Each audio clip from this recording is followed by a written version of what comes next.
cầu câu sen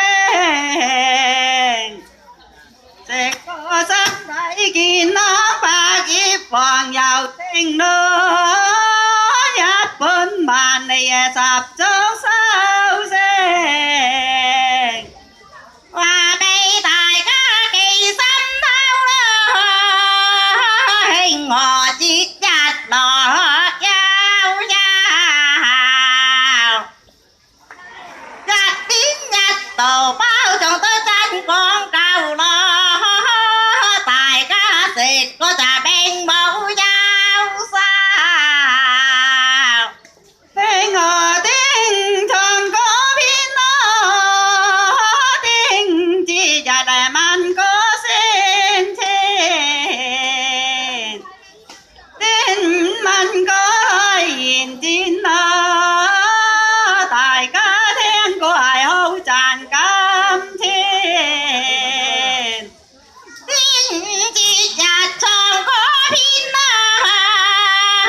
cam mà trong có hay tóc rồi hàng này theo chào hoang chi có thể cam mặt bánh có đây tiền đình nó chào trong tung sánh bánh có chào câu chi xin chi hình hồ tiên cho bánh có tiên chi chặt giáo hoa khổ hòa tô đây tổ thuê hắn đội áo chân thơ lơ giặt biên man xa gì biên thang ban cô tiên chi chặt trong có giống đó cam mặt đen ngò tiên chi chặt sâu phun do